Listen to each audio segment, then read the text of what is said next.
I want the check. Check. Ooh. I want the check. Check. Ooh. I want the check. Check. Check. I want the check. Check. Ooh. I want the check.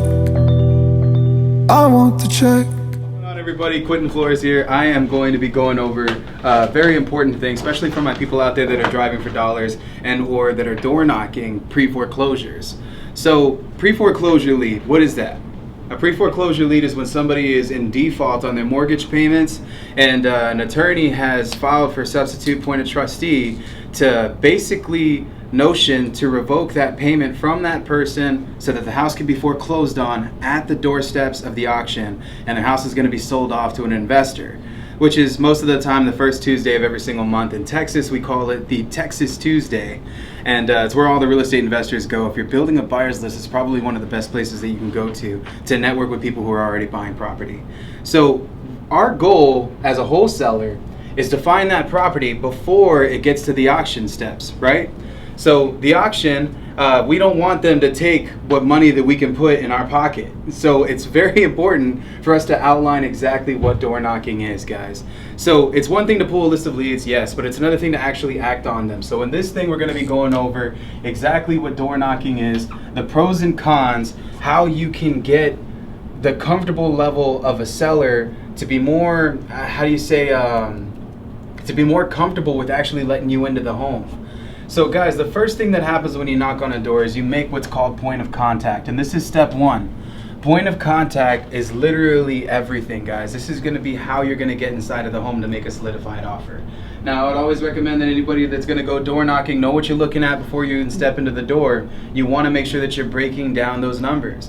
Don't waste your time on a house that's clearly has like 20, 30 different liens on it and they owe way more than it's worth and it's an upside down mortgage. So do your proper due diligence because that's going to dictate the impression that you leave on the seller. So impression is number one, guys. Whenever I knock on a door, what I always do is I think of how I can provide a solution to the seller, right? Now, everybody knocks differently. When I knock on a door, I listen to understand. I always knock on it and I say, hey, how's you guys doing? My name is Quentin. I'm a home buyer in the area and I'm just trying to take a look at what's going on here. Is there anything that I can do to help you? Already up front, what am I doing? I'm labeling a service, right? What can I do to help you? If they don't want anything to do with me, you can still get over it. Know that if don't ever knock on my door again and they shut the door on you, don't even try to persist because they're not open. They don't have an open ear yet to the service that you can provide, right? The next thing that I do is I impact. The impact is letting them know that I've helped somebody else in their situation the same way that I want to help them. Whenever I leave an impact on something, this is called the Testimonial Close. Have you guys heard of that? I told you all about it before, right? Yes. So the Testimonial Close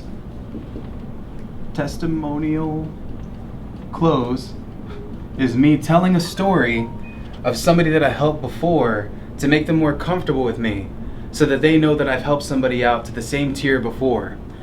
Normally I use the story about Mrs. Cleo with the 20 dead people that were attached to a property and how I helped her through the situation and we were able to fly her out to California to be with her daughter who was dying of an illness. So the next thing I do is outline the service. With that story, what did I talk about? I flew that lady out so that she could be in California. She ended up taking a plane after we closed, flying out there, and she got to be with her daughter in her last moments of life. And if that's not beautiful, I don't know what is. But that was a service that I outlined in my testimonial close, and both the impression and the impact and service all needs to be done in one fluid motion. Does that make sense? Now, there's a lot of rebuttals that could happen, guys. A seller's basic rebuttal is don't come back. If this happens, don't even bother, man. You're already out of the game. I'm not sure. This right here is a 50-50. That means they got their 1 foot in the door, 1 foot out on what exactly it is that they want to do.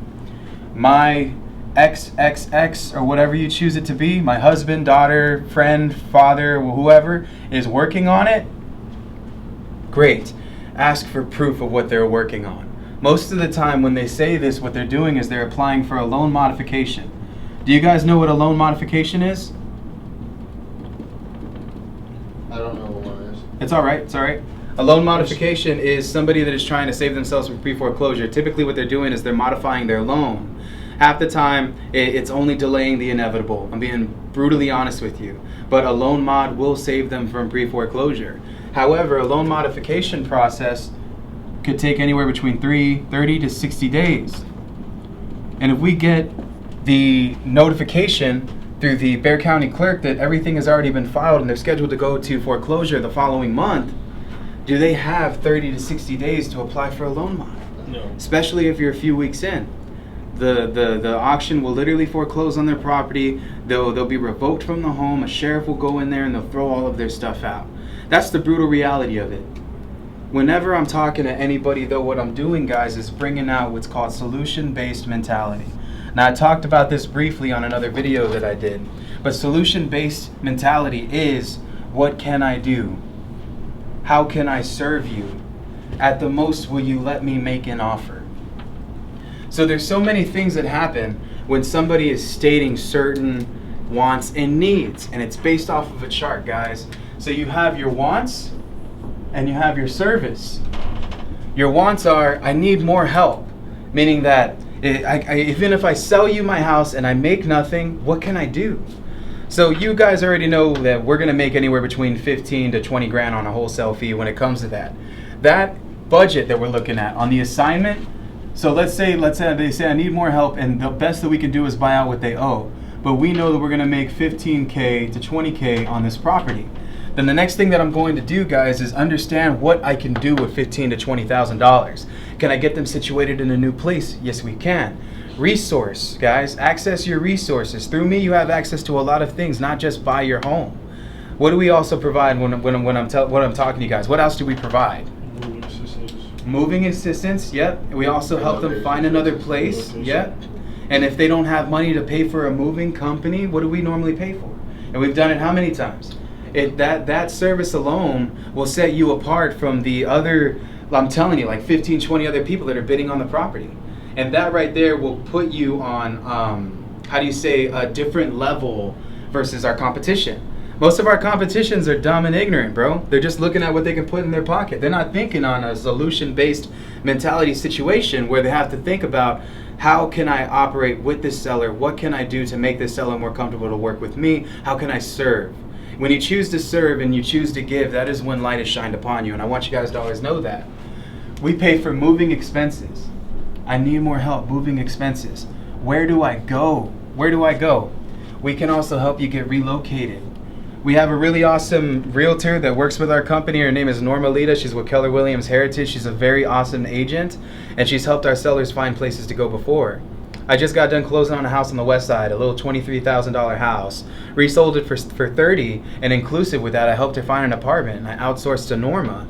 Norma got her the apartment. Not only did I get her the apartment, but Norma paid me a flat fee. She gave me $300 for the referral to get her into an apartment. That's amazing. I'm not only making that $7,000, but I'm also squeezing in an extra bit amount of money. It's great. It's great.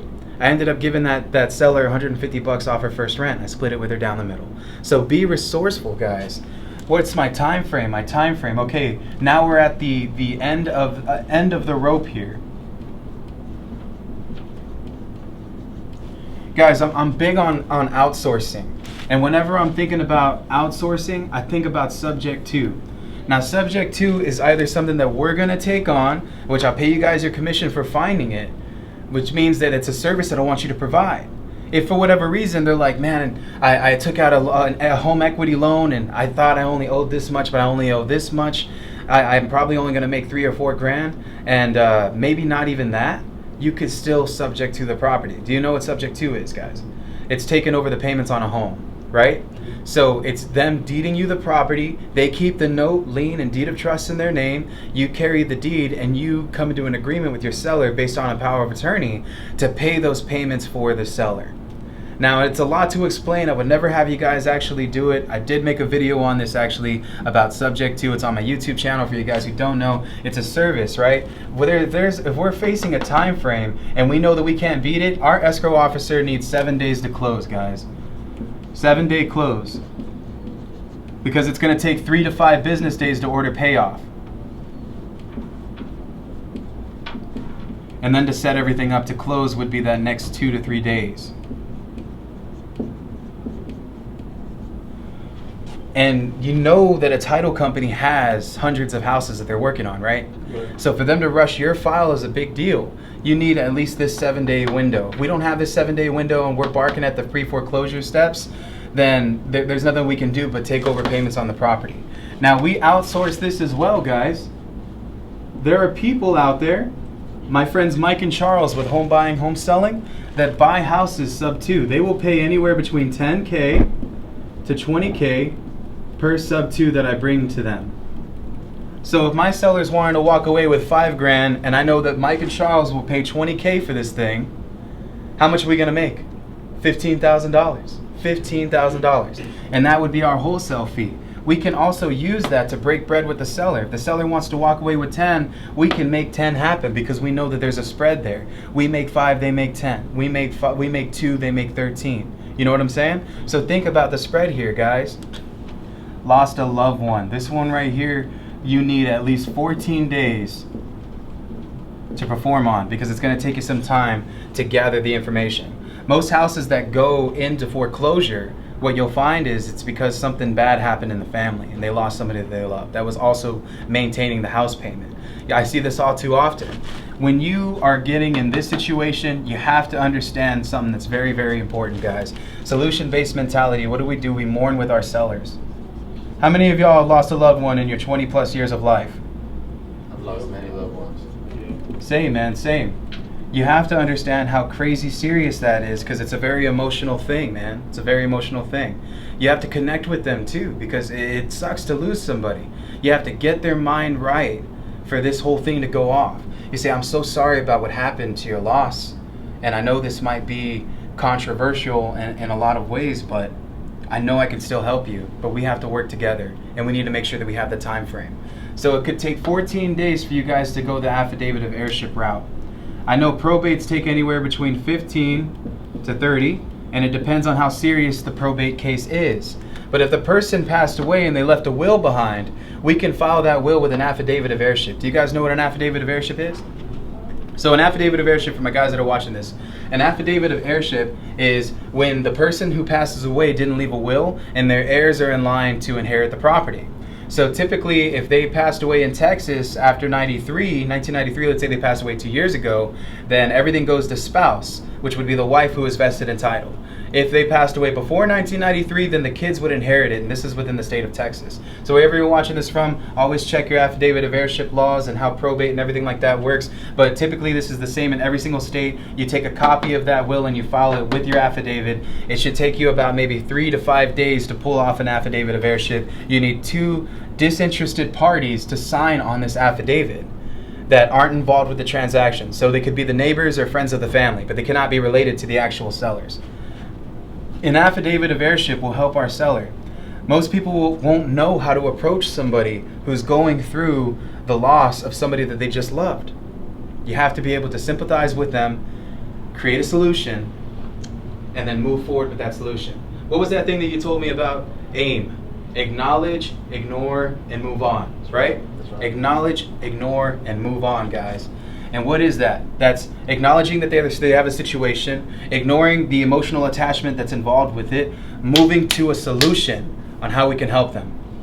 So an affidavit of heirship could be your edge on your competition. If other people don't know how this is handled, then you can already provide to them that solution to be able to make sure that the wife can inherit the property and you guys can resell it correctly, guys.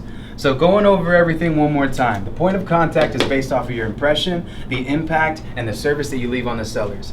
Know that there are rebuttals, right? If they tell us, don't ever come back, don't even waste your time, because they're not even listening with an open ear on what you can possibly do for them.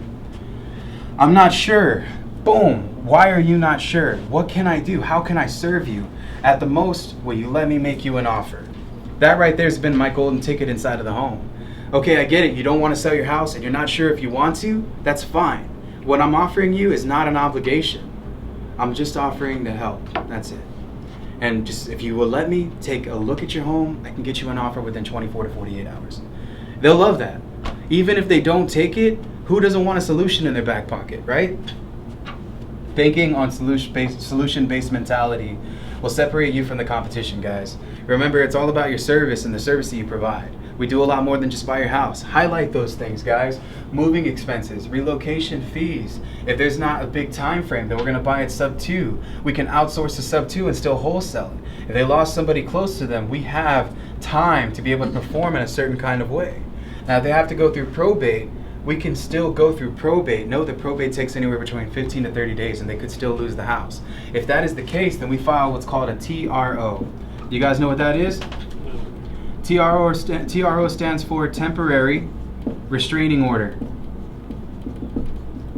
It needs to be filed the day of the auction. And this will buy you about 15 more days before it goes to the auction. A TRO is expensive. Some attorneys do it for $200 to $1,000, even $1,500. Now, the thing about TROs is every now and then you'll find a title company that will pay for it for you, but know it's going to come out of your fee. So never motion to use a temporary restraining order to stop a house from getting foreclosed on unless you know that you can actually perform. And don't put a contract on anything that you're not sure of, guys. So this is our take on door knocking. This is all about providing a solution to our sellers. If you guys are watching, don't forget to subscribe, and I'll talk to y'all later. I want to check. Check. Ooh. I want to check.